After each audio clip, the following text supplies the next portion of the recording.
রূপ না থাকলেও হবে, আমি যতটুকু মনে করি যদি আমার মধ্যে গুণ এবং পরিশ্রম থাকে আমি কিন্তু আমার ভাড়া বাড়িটাকে আমি রাজপ্রাসাদের মতন সাজিয়ে গুছিয়ে সুন্দর করে তুলতে পারবো। আসসালামু আলাইকুম ফ্যামিলি, সকলে কেমন আছো? আই হোপ তোমরা সকলে অনেক ভালো আছো। আলহামদুলিল্লাহ আমি এবং আমার পরিবারের সকলে খুবই ভালো আছি। আজকে আর একটা ব্লগ নিয়ে চলে এসেছি, যেখানে তোমরা দেখতে পাবে আমি আমার ভাড়া বাড়িটাকে কেমনভাবে সুন্দরভাবে পরিষ্কার পরিচ্ছন্নভাবে রাখতে ভালোবাসি। এবং এগুলো করতে গেলে কিন্তু পরিশ্রম, বুদ্ধি সব কিছুই লাগে। আর অনেকে যে বলে যে রূপ নেই, কি হবে। আমার যেমন শ্বশুরবাড়ি থাকা অবস্থা অনেকবার শুনতে হয়েছে যে রূপ নেই। তো যাই হোক, এদিকে দেখো জানালা এগুলো লাগিয়ে দিয়েছি। কেমন লাগছে অবশ্যই কিন্তু কমেন্ট করে তোমরা জানিও। আমি এগুলো অনেক দিন আগে কিনেছি, লাগানোর সময় হয়ে ওঠেনি। আজকে লাগালাম আর ভাড়া বাড়িটাকে নিজের মনের মতন করে সুন্দরভাবে গুছিয়ে নেওয়ার চেষ্টা করছি।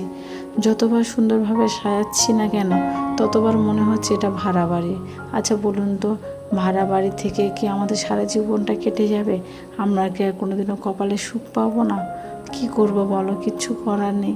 পরিস্থিতি মানুষকে বাধ্য করে ভাড়া বাড়ি থাকতে, এবং পরিস্থিতি আমাদেরকে বাধ্য করেছে ভাড়া বাড়ি থাকতে।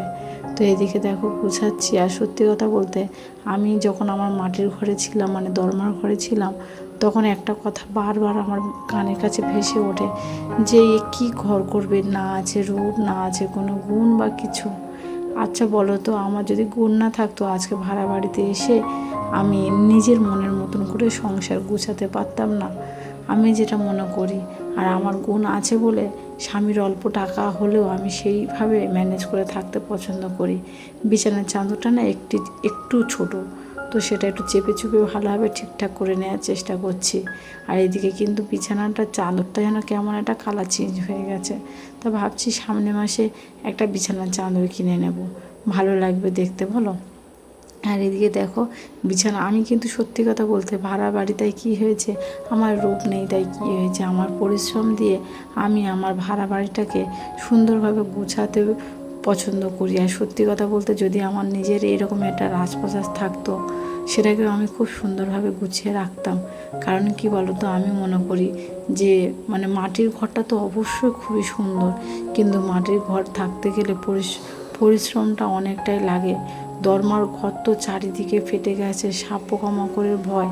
বাচ্চা নিয়ে আমরা থাকি বলো, আমাদের নিজের জীবনে অনেক রিস্ক, তাছাড়া অনেক পারিবারিক অনেক সমস্যার মধ্যে আমরা জড়িত ছিলাম। তো যাই হোক, এখন একটু হলেও সমস্যাগুলো সমাধান হওয়ার চেষ্টা হচ্ছে। তো কি বলো তো, যখন তোমাকে চারিদিক থেকে সবাই অবহেলা করবে, তুমিও কিন্তু আস্তে আস্তে অবহেলা করা শুরু করবে। তারপরে দেখবে যারা তোমাকে নিয়ে অবহেলা করছে তারা তোমাকে ডাকতে ব্যস্ত হয়ে যাবে। আর আমি এটাই মনে করি, সেই জন্য আমি কিন্তু তোমাদেরকে শেয়ার করলাম। চিরুনিগুলো অনেক দিন ধরে ভাবছি পরিষ্কার করব, পরিষ্কার করার সময় হয়ে ওঠে না, কিন্তু খুব একটা নোংরা হয়নি। 2-3 দিন পরে পরে যখন গোসল করতে ঢুকি এক হাতে পরিষ্কার করে নিই। আর এবারে যেন চিরুনিটা অনেক দিন হয়ে গেছে পরিষ্কার করিনি। তাই সিরিন আমাকে বলছিল, মামা তুমি চিরুনিটা কখন পরিষ্কার করবে গো?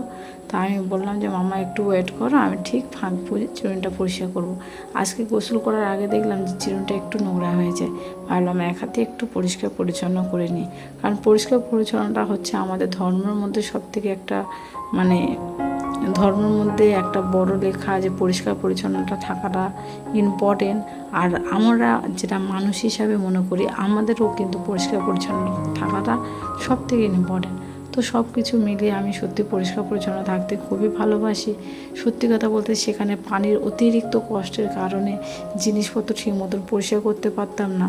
আর এদিকে পানির ড্যামটাও ইয়ে করে নিলাম। আজকে কী হয়েছে যেন, পানিওয়ালা দাদা পানি দিয়ে গেছে। পানিটা আমার মনে হচ্ছে ওরা না চাপাকল থেকে পানিটা দিয়ে গেছে এখানে।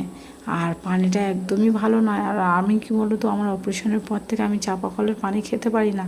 আমার গ্যাস, অম্ল এগুলো সব হয়, বুক জ্বালা করে।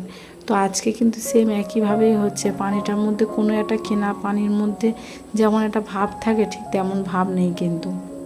আর তোমরা এই যে জুতোর র্যাকটা দেখতে পাচ্ছ, কেমন লেগেছে অবশ্যই কিন্তু বলো। এই জুতোর র্যাকটা কিন্তু ফ্লিপকার্ট থেকে তোমাদের দাদাভাই এনেছিল, আমরা কিনেছিলাম। আমাদের জুতো রাখার খুবই অসুবিধা হচ্ছিল। তো এটা প্রাইস পড়েছিল 370 টাকা। তো তোমরা চাইলে তোমরা ফ্লিপকার্ট থেকে এই জিনিসটা অর্ডার করতে পারো।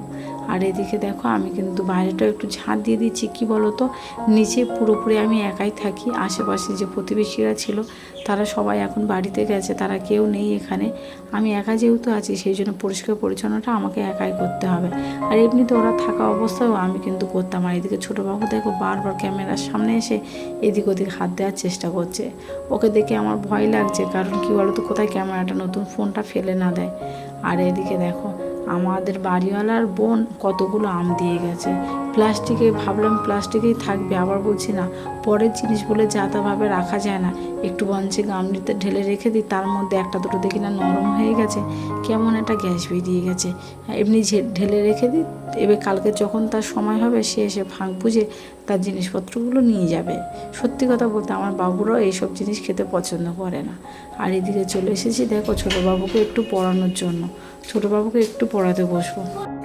ছোটো বাবুকে যখন পড়াচ্ছি, ও অনেক দিন পরে কি বলতো নিজের শরীরটা খারাপ, ঠিক মতন তাকে সময় দিতে পারছি না। সেই জন্য করে কি হয়েছে, অনেক অক্ষরগুলো ভুলে যাচ্ছে।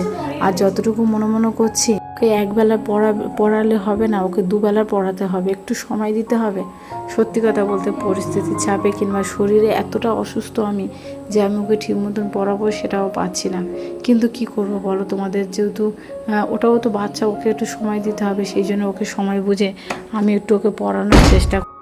বাচ্চাদের ঠিক যেমনভাবে শেখাবে তারা কিন্তু সেইভাবেই শিখবে। আর আমার বাবু কিন্তু প্রতিটা অক্ষর ভালোভাবে চিনে গেছে। তুমি এমনি যে কোনো অক্ষর মানে যে কোনো পৃষ্ঠার থেকে যে কোনো অক্ষর জিজ্ঞাসা করলো সেটাই বলে দেয়, যেটা এইচ কিংবা এম কিংবা ও, যা অক্ষর তোমরা জিজ্ঞাসা করবে 1 থেকে 10 ইংরাজি বাংলা যা জিজ্ঞাসা করবে সবই বলতে পারবো। ব্রেনটা এতটাই ভালো ছোটোবেলার থেকে। আর এখন করে একটু গুলিয়ে গেছে, তবে ইচ্ছা আছে দুবেলা একটুকুনি যদি তাকে নিয়ে পড়তে বসায় ভালো হবে। এবছর তাকে আর স্কুলে দিইনি জানো, বলি সামনের বছর দেবো। 1 বছর একটু বাড়িতে শিখিয়ে নিলে সামনের বছর স্কুলে দিলে বলছে সেটাই বেশি ভালো হবে। কিন্তু এটা পুরো উল্টে গেছে, সময় তাদেরকে ঠিক মতন সময় দিতে পারছিলাম না। তো দেখো পড়া হয়ে গেছে, ও কিন্তু চেষ্টা করছে একটু আধটু বলার মতন। আর ও আমাকে সানডে মনডে তারপরে তোমার সোমবার মঙ্গলবার জানুয়ারি ফেব্রুয়ারি এগুলো সব ইংরাজি বাংলা সব কিছু মানে শেখানো তাকে চেষ্টা করছি। আর সে পড়ছে, আর ওর আপুর সঙ্গে একটু আধটু দুষ্টুমি করছে। এদিকে দেখো আমার কিন্তু ওর পড়ানো কমপ্লিট হয়ে গেছে। তোমাদের অনেক অনেক কোশ্চেন ছিল, যা তোমাদের রান্নাঘরে একটা অন্তত পর্দা লাগাও, মানে যে কোটোকাটিগুলো দেখা যাচ্ছে এগুলো যদি ঢাকা দেওয়া থাকে আরও খুব সুন্দর লাগবে। সেটাও কিন্তু যেমন সত্যি কথা ছিল যে খুব সুন্দর লাগবে। সত্যি কথা বলতে পরিস্থিতির চাপে তারপরে এদিকে কিন্তু ডিল করতে পারছিলাম না, কোথাও পিরেকও মারতে পারছিলাম না। তোমাদের দাদা ভাইয়ের দিয়ে কোণে দুটো পিরেক মেরে দিয়েছি। আর এদিকে দেখো এই শাড়িটা কেটে কিন্তু আমি এবারে রান্নাঘরটা ঘিরবো বলে ঠিক করে নিয়েছি। ঘিরলে তোমরা অবশ্যই বুঝতে পারবে কেমন লাগছে। সত্যি কথা বলতে বুদ্ধি থাকলে কিন্তু সব কিছু করা যায়। আর আগে দোলখালি যখন ছিলাম আমরা, তখন কিন্তু এগুলো কিন্তু আমি হাত দিয়ে সেলাই করতে খুবই কম, কারণ ওখানে প্রতিটা বাড়িতে বাড়িতে মেশিন ছিল, দর্জি মেশিন, সেখানে গিয়ে একটু সেলাই করে নিলে হয়ে যেত। আর এখানে তো যেহেতু মেশিন নেই, কার কাছে যাব। আর এটা যেহেতু মানে শহর এলাকা, মানুষের কাছে এটা নিয়ে গেলে এক্ষুনি 20-30 টাকা নিয়ে নেবে। তার চেয়ে বাবা 20-30 টাকাটা সেভ করে আমি বলছে এটা হাতে যদি করে নিই আমার 20 টাকা 30 টাকা সেভ হয়ে যাবে আমাদের অভাবের সংসারের মধ্যে। আমরা কিন্তু এরকমই করতে থাকি। আর সিরিনকে একটু বললাম, সিরিন একটু হেল্প করে দে। ওর কিন্তু গোসল করা হয়ে গেছে। ও অনেকক্ষণ ধরে আমাকে বলছে মাম্মা চলো না, তুমি এবার গোসলটা করে নাও, তারপরে আমাকে ভাত দাও, খুব জোরে খিদে পেয়েছে। তো এবারে কি করব, ও এটা করে নিয়ে তবে ওকে ভাত দেবো। আর যে পানির বিষয়টা তোমাদেরকে বলছিলাম, পানিটা খেয়ে এত গন্ডগোল হচ্ছে। তারপরে পানিওয়ালার দাদাকে ফোন করলাম, উনি বললো আধ ঘন্টার মধ্যে এসে পানিটা একটু চেক করে যাবে। সত্যি কথা বলতে খুব খারাপ লাগছে। দেখো টাকা দিয়ে নেব, ভালো জিনিসটাই নেব, আর আমার না ওই 1000 ফুট পানিটা খেলে আমার খুবই প্রবলেম হয়। সেই জন্য করে কিন্তু আমি এখানে কেনা পানিটা খেতে বাধ্য। ওখানেও আমি কেনা পানি খেতাম, 25 টাকা করে ড্রাম নিত, এখানেও 25 টাকা করে ড্রাম। তার মাঝখানে পানিটা একদমই খারাপ এসেছে। তো এদিকে সেলাই করছি, ছোটোবাবু কিন্তু একটু ফোন দেখছে, মানে গেম খেলছে ওর মতন। সিরিন এদিকে করছে। আজকে তোমাদের দাদাভাই সন্ধ্যে সন্ধ্যে বাড়ি চলে আসবে বলেছে, জানি না সে কখন আসবে, তবে তার অপেক্ষাতে বসে আছে। সে আসবে, আজকে সময়টা একটু ভালোভাবে কাটবে। অনেক দিন হয়ে গেছে, 15-20 দিনের বেশি হয়ে গেছে যে একসঙ্গে আমরা দুজনের সময় কাটাতে পারিনি। আমরা কি বাবুরা পর্যন্ত ওর পাপাকে অনেক দিন ধরে দেখতে পাইনি। তো সেই জন্য করে খুবই আনন্দের মধ্যে আছি। আর কালকে সারা রাত না একদমই ঘুমাতে পারিনি, ছোটোবাবু কালকে সারা রাত একদমই ঘুমায়নি, সেই জন্য করে তাড়াহুড়ো করে কাজকামগুলো করছি যাতে একটু দুপুরবেলা ঘুমাতে পারি। কি বলো তো, সারা রাত এমনিতে রাত্রেবেলা ঘুমাতে পারছি না, কি হয়েছে জানি না, আমার চোখে একদমই ঘুম নেই, আমি ঘুমাতেই পারি না। ঘুম যে কেন আমার চোখে নেই আমি জানি না। অনেকে এত ঘুম ঘুমায়, ঘুম কমানোর জন্য ওষুধ খায়, আর আমার চোখে একদমই ঘুম নেই। আমি কখনো সারা রাত জেগে আছি, কখনো বা সারাদিন জেগে আছি, জানি না শরীরের উপায় কী হবে। একদমই মানে শরীরটা খারাপ, থাইরয়েডের ওষুধ খেয়েও আমার থাইরয়েডগুলো একদমই কমছে না। সিরিনকে বললাম ওখান থেকে দুটো দড়ি দে, ও গোসল করেছে, মাথা থেকে কাপড়টাও খোলেনি। ওকে বললাম চুলটুলগুলো একটু আঁচড়িয়ে নিয়ে আর একটু বোনুর কাছে বসে বসে ফোন দেখ, তার মাঝখানে আমি এটা গুছিয়ে নিয়ে তোকে খাওয়ার জন্য ভাত দেব। তা ও কিন্তু খুব জোরে খিদে পেয়েছে, ভাবলাম দুটো নিমকি ওকে দেবো। তারপরে বললো না আমি নিমকি খাবো না, ভালো লাগছে না মাম্মাম। ওরও শরীরটা খারাপ, ডাক্তার দেখিয়ে নিয়ে এসেছি, ওষুধগুলো ঠিক নিয়ম মতন খাইয়ে যাচ্ছে ওকে। মনে হচ্ছে চোখে চশমা নিতে হবে, ডাক্তারবাবু বলেছিল। আর আমার তো চোখের চশমা কিন্তু ডাক্তারবাবু আমাকে নিতে বলেছে, মানে ছিল আমার, কিন্তু পাওয়ারটা একবার চেঞ্জ করতে হবে। সেই জন্য করে আর কি আমি পাওয়ারটা একবার চেঞ্জ করব, আর ওকে একবার নিয়ে যাব চোখের ডাক্তারখানা। সত্যি কথা বলতে চারিদিকে এতই আওয়াজ হচ্ছে, শেষমেশ বাথরুমে এসে আমাকে ভয়েস দিতে হচ্ছে, গলার সাউন্ডটা কেমন একটা চেঞ্জ হয়ে গেছে। তো যাই হোক, সব কিছু তোমাদের জন্য, তোমাদের ভালোবাসার জন্য। আজকে কিন্তু রান্নাঘরটা কেমন লাগছে অবশ্যই কিন্তু তোমরা কমেন্ট করে বলবে। তোমাদের অনেকের প্রশ্ন ছিল যে আপু ওটা লাগিয়ে নাও, আরও খুব সুন্দর লাগবে। ওটা কিন্তু আমি শেষমেশ লাগিয়ে নিয়েছি। এবারে আমার রান্নাঘরটা কেমন লাগছে সেটা অবশ্যই কিন্তু তোমরা কমেন্ট করে বলবে। আর দেখো, দেখতে দেখতে আমার বড় মেয়েটা কত বড় হয়ে গেছে, হাতে তো টুকিটাকি অনেক কাজকাম আমাকে সেরে দেয়, কিংবা অনেকটা হেল্প করে আমাকে। আর এদিকে দেখো আমি কিন্তু সুতোটা পরিয়ে নিচ্ছি। ছোটোবাবু দেখো পায়ের উপরে পা দিয়ে কেমন করে বসে আছে। চলো রান্নাঘরে যাই, গিয়ে ওটা লাগিয়ে নিই। রান্নাঘরে ওটা যখন লাগাচ্ছি তখন কিন্তু পুরো বেসিনটা আমাকে খুলতে হয়েছিল, কারণ বেসিন না খুলে কিন্তু আমি ওটা লাগাতে পারবো না। দেখো ওখানে যে দুটো মানি প্ল্যান্ট গাছ দিয়েছিলাম, মানি প্ল্যান্ট গাছ দুটো সরিয়ে বেসিনটা নামিয়ে নিচ্ছি। এবারে কি করব, ওটা ওখানে বেঁধে দেবো, এপারে কোণে এটা বেঁধে দেবো। তো শেষমেশ আমার রান্নাঘরটা এটা দিয়ে আর কি কেমন লাগছে সেটা অবশ্যই কমেন্ট করে বলো। সব কিছু করার চেষ্টা করে দেখো।